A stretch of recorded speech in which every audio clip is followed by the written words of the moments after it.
High, আমি অন্বেষা। আমার নতুন একটা ব্লগে তোমাদের প্রত্যেককে ওয়েলকাম। কাল ছিল আমার 10th ব্যাচের ফাইনাল প্র্যাকটিস ক্লাস। এদিকে ওরা নেল প্র্যাকটিস করছিল আর আমি করছিলাম চা। আর আমি সবাইকে বলেছিলাম যার যেইটা প্রবলেম সে কিন্তু সেই আর্টটাই করবে। তো আমাদের আগের দিন ক্লাসেই আলোচনা হয়ে গেছিল কার কোনটাতে প্রবলেম, তো আমি সেটাই বলেছি তাকে করতে। তো দেখো তোমরা, আর নেলসের কাজগুলো কেমন হয়েছে অবশ্যই জানিও। প্রত্যেকে প্রত্যেক রকম করে আর্ট করার চেষ্টা করেছে। হ্যাঁ জানি অনেক ভুল ত্রুটির আছে, কিন্তু ওদের ফার্স্ট কাজ কেমন হয়েছে অবশ্যই জানিও। তারপর ক্লাস শেষ হয়ে যাওয়ার পরে আমরা খেয়ে নিলাম, যেরকম আমাদের পিকনিক হয় ক্লাসে তেমনই এখানে খাওয়া দাওয়া চলছিল। প্রত্যেকে প্রত্যেক রকম খাবার এনেছিল, তো সেটাই খাওয়া হচ্ছে। ক্লাস তো খুব সুন্দর হয়েছে আজকে, আমাদের খাওয়া দাওয়াটা খুব জোর। তারপরে ক্লাস শেষ করে মা বললো আমরা নদীর ধারে এসেছি, তুইও আয়। তো আমি চলে গিয়েছিলাম নদীর ধারে, তারপরে মুক্তাঙ্গনে।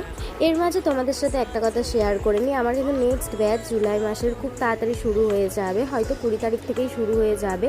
তো যারা চাইছো আমার এই ব্যাচে জয়েন করতে, তাদের জন্য একটা স্পেশাল অফার আছে, যে ফার্স্ট সিট বুকিং করবে সে পেয়ে যাবে 5% ডিসকাউন্ট। পুজোর আগে আমার এই একটাই ব্যাচ হবে, তারপর আবার পুজোর পরে শুরু হবে। আর পুজোর পর থেকে কিন্তু আমার ক্লাসের ফিস বেড়েও যাবে।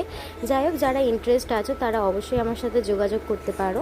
একদিন আমি গার্লস স্কুল রোড থেকে আসছিলাম, আর আমার হঠাৎ ইচ্ছে হলো যে আমি অ্যাকোরিয়াম কিনবো। অ্যাকোরিয়াম দোকানটা দেখে তো সেখানে আমি বলে এসেছিলাম এরকম আমার অ্যাকোরিয়াম লাগবে। তো ওরা সেরকমভাবে তৈরিও করে দেয়, আর কালকেরই আমি সব কিছু নিয়ে চলেও আসি। তারপর ঘরে আসার পরে দাদা এরকম সুন্দর করে সাজিয়ে দেয়। তো চলো, আজকের ব্লগটা এই অবধি। তোমাদের কেমন লাগলো অবশ্যই জানিও। তো আবার দেখা হচ্ছে নেক্সট ব্লগে। টাটা সবাইকে।